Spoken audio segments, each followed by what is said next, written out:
વડોદરાથી સમાચાર કે જ્યાં કરજણમાં વર્ષ 2021-22માં એક આચરવામાં આવેલું કૌભાંડ ખુલી ચૂક્યું છે। મનરેગા યોજનામાં કૌભાંડને લઈને 8 લોકો સામે ફરિયાદ દાખલ થઈ છે।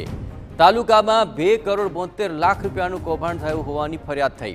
તત્કાલીન ટીડીઓ, ટેકનિકલ આસિસ્ટન્ટ સહિતના લોકો તેમાં સામેલ હોવાની વિગતો ખુલી છે। કરજણના ટીડીઓએ પોલીસમાં આ અંગે ફરિયાદ દાખલ કરી છે। આપણે જણાવીએ કે કરજણ તાલુકા પંચાયતના હાલના ટીડીઓ જયમિની પટેલે વડોદરા ડીડીઓના માર્ગદર્શન હેઠળ આ ફરિયાદ દાખલ કરી।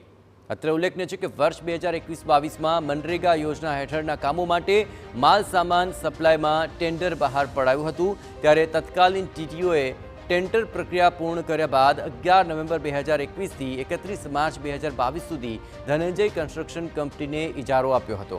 જોકે માર્ગ મકાન વિભાગના કાર્યપાલક ઇજનેર અને હિસાબી અધિકારી દ્વારા તપાસ હાથ ધરવામાં આવી હતી, જેમાં સમગ્ર કૌભાંડનો પર્દાફાશ થયો। તપાસમાં શરતોનો ભંગ કરીને ધનંજય કંપનીને ઇજારો આપ્યાનું ખુલ્યું હતું। કંપનીને 5 કરોડ 36 લાખથી વધુની રકમ ચૂકવાઈ હતી, જેમાં 3.25 કરોડ રૂપિયા વધુ ચૂકવાયા, જેને લઈને હવે કાર્યવાહી થઈ છે।